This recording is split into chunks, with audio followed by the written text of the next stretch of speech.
If you've been on social media recently, you've probably heard or seen people post about the controversial ending to the Jamie Graham Tony Smith matchup in the bracket finals of the signature number 2 in Mesa, Arizona last night. A lot of you probably didn't see it because it was streamed on ESPN Plus, not on YouTube. So I wanted to do a quick video. I'll try to make this quick. I'm going to show you that final round, the controversial round. It wasn't the final, the controversial round, and tell you what the officials ruled and tell you why the official was wrong and what should have been ruled and what should be done to fix it. So I'm gonna jump in because I don't make this too long. I got it pulled up here. This is I think I'm pretty sure it's the bracket finals because the winner of this goes on to the broadcast on Sunday. So this is a big one. Jamie was in the king's seat. Tony had a double dip him. Tony won game 1, so this is game 2. Right now, it's Tony's got up 20-15 over Jamie. Jamie has first bag, so we're gonna jump in here. This is the rounds. I'm gonna show you the whole round because I think it's important. You got to keep track of scoring here and watch these bags. All right, so Jamie's got first bag, 20-15 here in the round, and Jamie puts his first bag in, so it's Jamie's up 3-0. I'm gonna kind of keep on the score here. Blocker from Tony, 3-1 Jamie. Jamie steps out. Jamie's going to throw kind of a back blocker, sort of side-by-side type thing. So it's 4-1 Jamie. Tony's going to throw a roll back here, put his bag in, so it'll be a 4-4 score at this point. Now, Jamie's next bag. Jamie's going to throw this bag off the back of the board. He's trying to push, throws off the back of the board. So now it's 4-4 Tony. Tony's next bag here is going to kind of bunch or clog up the bags in the hole. As he slides up, he bunch clogs. So now it's 5-4 Tony. So Tony's up 1 point here. That's the 1 point Tony needs. Now, Jamie's got a decision to make. Jamie's going to try to bar soap Tony here. He's going to step out, try to bar soap. Watch Jamie's feet. There's something about this that doesn't feel right. Jamie starts outside of the pitcher's box to throw. Technically, I don't know if that's a violation. I couldn't find that a violation. It just doesn't feel right. I'm not going to bring that up. In this season where foot fouls have been a big deal, and they've been trying to fix a lot of that, it feels wrong. Right? Jamie's not quite in the box, but I'm ignore that right now. Right? Because I don't want to get into that. I want to get into what actually happened here. So Jamie throws this bag. And what's going to happen? Jamie's going to throw his bag off and bar soap Tony's bag off, and Jamie's bag falls in. So right there, it is now 6-4 Jamie. But Tony and Jamie don't know. Tony thinks his bag fell in. It should be 7-6 Tony. So Tony's going to drop his bag. Watch. He calls timeout. Tony did not concede that bag. He calls timeout. He comes to check. Jamie's talking to somebody. Jamie figures out that somebody told him he lost. So watch. Jamie now concedes the match. At that point, this game is over. Jamie concedes. So anything that happens at this point shouldn't count. Now, Tony walks over now, and he's picking the bags up because he's been told he won. Jamie conceded. He's picking the bags up. And then Tony goes over here to put the score in, and there's a spectator that starts telling Tony, I think right there, the spectator's telling Tony that the score was wrong. Right? That's when they start to figure it out. And Jamie even comes back over and still congratulates Tony, like, oh, it's over. They're congratulating, and they're starting to talk about it. I don't think Tony ever put the score in. Right? They're going to go to commercial here. I don't think Tony ever put the score in, so I don't know the ruling on that. Is it official? I'm going to go back to that. To what happened. So I really, it's important to watch this. So again, Jamie throws this bar of soap. They can't tell. I don't think they saw Tony's bag go off the bag. So there's confusion on whether Tony's bag went in the hole or not. But again, Tony never concedes that bag. This is crucial, right? He calls a timeout right there. That bag he has is still in play. Nothing is out of play. Nothing's going on. Tony hasn't touched any bags. And right here, Jamie concedes.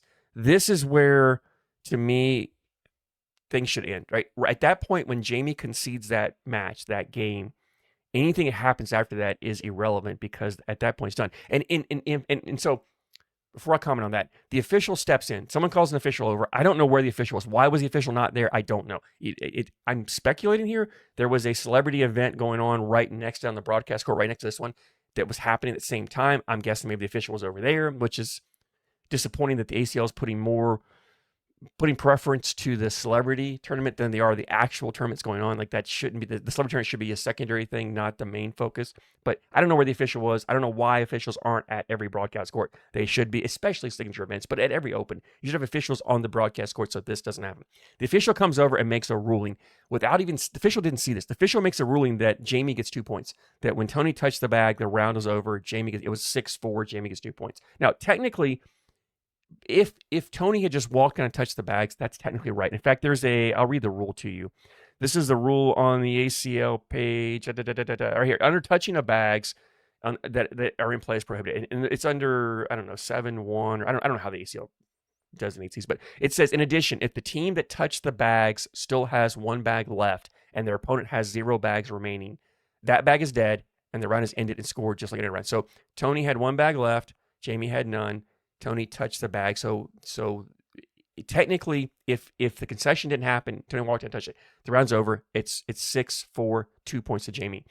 I've seen people post on social media that Jamie should have got 3. There's no world where Jamie gets 3 points. Like the rules, there's no way Jamie would ever get 3 points, right? The rules clearly state that it would be 2. My problem with that is Tony didn't touch those bags till after Jamie conceded, and Jamie's concession, like if you give Jamie 2 points and you ignore that concession, you're opening up a Pandora's box for me or you or anybody else. If I'm in a game and my opponent has a final bag and they have a shot to win, I just stop and say, you know what, I concede it. You're right, whatever. Shake hands. You won it. Whatever. Game over.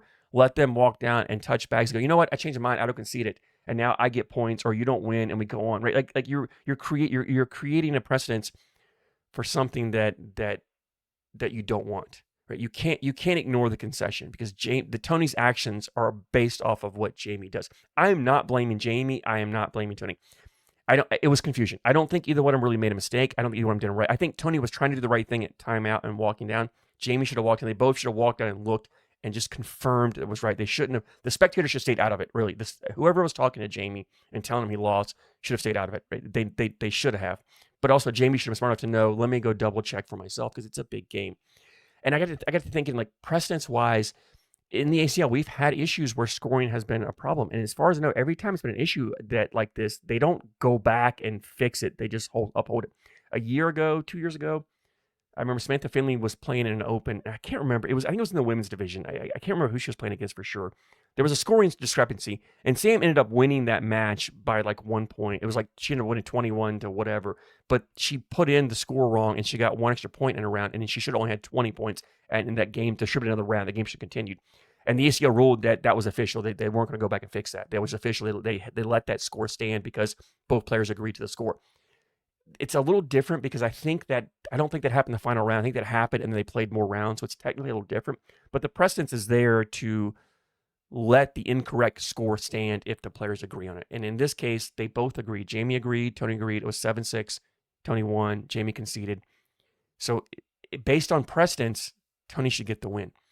However, that doesn't feel right to me to say Tony gets the win because he technically didn't win. But Tony had, if you go back to that final round here, Tony had 1 bag left. All he do is slide a bag in. He had a bag hanging in the back, slide a bag in, and he wins. Puts that bag in, game's over, he wins. So he just had 1 slide shot on basically an open board to win the game.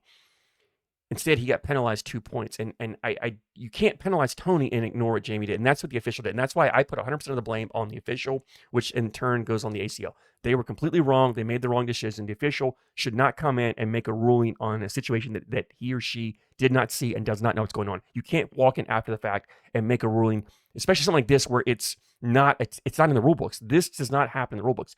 And for those of you that say that I was thinking last night, what other sport do you concede in? Where could something like this happen? And I couldn't think of it last night. This morning it came to me golf.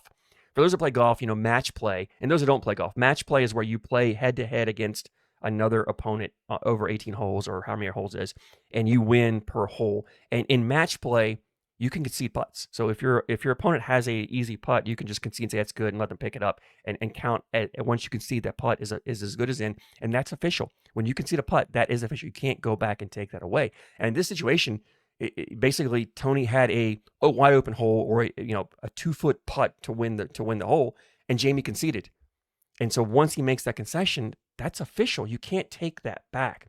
And yet the official let Jamie take that back and then penalize Tony for what he did based on that concession. And that is 100% wrong. So how do you fix this? Honestly, the thing that feels right to me, and if this happened at one of my local leagues, I think if I saw it and this happened, I think I'd give Tony the win. If I didn't see it and this happened and I come over as an official, I think I replay the round. You just scratch that round, go back and replay it. Or part of me is like, can you put that bag back and give Tony his last bag shot for the slide shot for the win? I thought there was a rule in the rule book that said that if a dead bag hit a bag and moved bags on the board, that you could actually put back, like if a dead bag bounced and knocked a bag off the board, that you could place that bag back on the board. I couldn't find that in the rules. It may be there. I didn't go too deep. But if there's a precedence for placing bags back and approximately where they were, then I think you can put Tony's bag back and you can give him that. And maybe that's the answer, right? Give Tony that one bag left, because it's not hard to replicate the scenario on the board. Give Tony that bag back and let him throw that last bag and then play the game from that point forward, right? That maybe that's the right answer and that fixes everything, and then there is no what ifs. The next best thing is to replay the round. In no way do you give Jamie 2 points. That there's no scenario where that is fair, because you can't penalize Tony and ignore Jamie and not penalize Jamie, right? They both made mistakes, weren't intentional, but Tony's mistake happened after Jamie's mistake. Like, you have to go to the beginning. So I could beat this over and over again, and I really could. I could argue this. The ACL was 100% wrong, and I don't care what you say, you'll never convince me, because there is no rule. There is no rule for this, and the official can't come in and make up the rules without knowing all the facts, and that's what they did, and that's wrong. You either give Tony the win, you give Tony his last bag back to throw, or you replay the round. Those are the only three options that are even plausible. They're feasible. Like, that's it. That's the only three options you have. There's nothing else. You can't give Jamie points for that. And people are going to say, well, Tony had a chance to win the game, and he did, right? But Tony thought he won, and then you tell Tony, no, you didn't win, and not only did you not win, we're penalizing you 2 points for that as well. Like, that's mentally devastating, and that's not fair to Tony to put him in that situation, and I think that it impacts the outcome of the game. Now, the beauty of this is they don't play at finals, the broadcast court, till Sunday. The ACL has time to fix this. They have time to fix this. They need to do something soon. And they need to fix something. They can't uphold what happened. They have to do something. One of the three things. Tony wins. Tony has the last shot for the win, or you replay the round. One of those three things is what the ACL, and that's it. That's the only three things they can do. I'd love to hear your comments and your thoughts. I know not everybody's going to agree with me. A lot of you disagree, and that's fine. I'm open for that. Just be respectful when you disagree, right? When in the comments, let's not attack everybody. Let's not be negative. Let's be respectful. Let's be grown adults. We can disagree in the comments and all get along. I'd love to hear your thoughts. Drop your comment down below. I know you have opinions. Share them with me. I'm open to hearing them. But that's my take on that. That's what happened. For those who didn't watch, that's what happened, and that's my take on it. So, agree or not, whether you agree or disagree, I want to hear your thoughts. As always, I thank you guys so much for watching.